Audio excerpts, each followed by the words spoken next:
Here with Connor Wallace, massive victory tonight. Connor, in your own words, it wasn't your best performance, but look, at the end of the day, you just needed to get the job done, which you did. Set yourself up for a massive 2025. Please give us all the details, how you're feeling now and your outcome of the fight. Yeah, it is what it is. As I said, you can probably see I was disappointed with my performance, but you know what I mean. You got to dig it out, you know. You'd rather box unbelievable or box terrible and win than box unbelievable and lose, you know. So it is what it is, you know what I mean. We move on. I got the job done. Listening to my coach for one round, probably the 8th round, and I knocked him out. You know, he was telling me to do that the whole fight, but it is what it is. I know I've got power in that left hand, and I said before, whenever I catch him with that left, we'll see his plans might change. So he was an awkward boy. He came to fight. He was tricky. He started fast. He wanted to make it a bit of a wrestle, and you know what I mean. He didn't really like getting hit, but it is what it is. You know what I mean. I got to overcome and adapt, and I think that's what I've done. You must be really happy to get, and this might sound a bit funny, but really happy to get a performance like that out of the way now. That's not a performance you want in a world title, or, you know, if you needed to go through another final eliminator, whatever the case may be. That's the performance you want to get out of the way now, so you can come into the year fresh, because realistically, you're in a perfect place now in the back half of 2025 to be fighting for, you know, the biggest chocolates of all. Yeah, exactly right. You know, it's been a huge year. You know, I've had 4 fights in less than 12 months. And you know, fighting decent fighters, you know what I mean. Like, I've never ducked anyone or avoided anyone, so it is what it is. I'm going to have a nice little break over Christmas, relax, go back to the drawing board and set myself up for a big 2025. Absolutely. How much did you learn tonight in fighting an awkward guy like Wellem? He was tricky those first couple of rounds. I personally, the funny thing is, in talking to everybody now in the analysis, I thought you boxed all right the first sort of couple of rounds. Yeah. And your coach was a little bit critical perhaps, and you're harshest critic, of course. You've been 100%. Very critical, but I didn't think you were too bad. But at the same time, you know, moving forward and getting that experience, especially in those middle rounds against an awkward opponent, you're probably going to take a lot out of that, right? Exactly. You know, he's a tough boy. He came to fight, you know, coming from South Africa and stuff. He was coming to win. He was undefeated.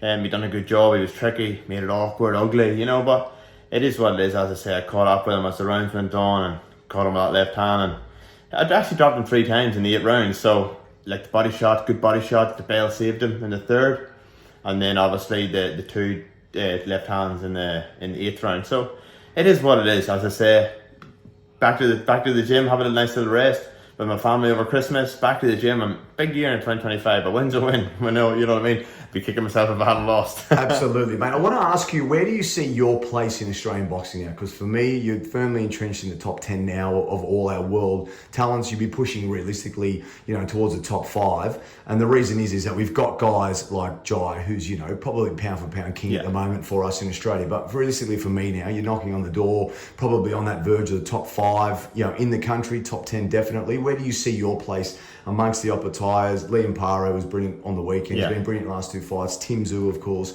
Where do you see yourself, you know, in that list and on that scale in Australian boxing? Yeah, you know what I mean. I'm hungry. I'm young. I'm still working hard. You know what I mean. I don't believe I'm unbelievable. You know what I mean. There's always room for improvement and stuff. I'm humble. You know what I mean. I don't say I'm going to be a world champion in my next fight or any of that stuff. I know what I'm capable of.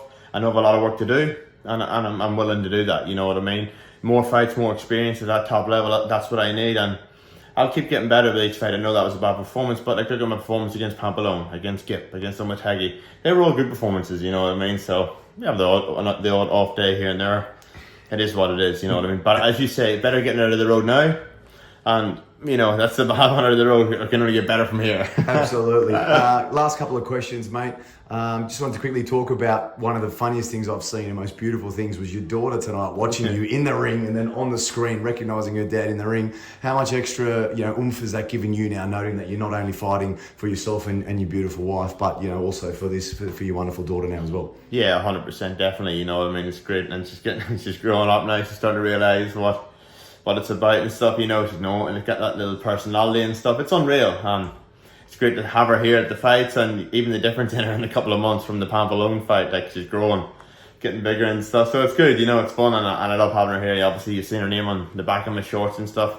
I'm a family man, you know what I mean, very close, and I love the ones around me. Fantastic, mate. Last question. I know you want to go and celebrate with the rest of your family. Beterbiev, Bivol 2. What's your prediction, and do you have a preference in who you'd like to fight? I wouldn't really mind, you know what I mean. A world title is a world title, you know, that's what we're in the game for. But I do believe in the rematch, I reckon Beterbiev might be a little bit better, because he had the layoff the last time. He was coming off the long layoff and the injury, bit of inactivity. You know what inactivity's like. So I do believe, And still got it done, right? yes, 100%. So he started slow but came home strong. You know what I mean? So if he starts that fight the way he finished the last one, Bivol could be in trouble. But you know, it's a great fight. It wasn't a robbery or anything. I didn't think it was a robbery. It was a very close fight, Agree. and it could go either way. It was unbelievable to be there live and see it firsthand. So it is what it is. You know, anything can happen.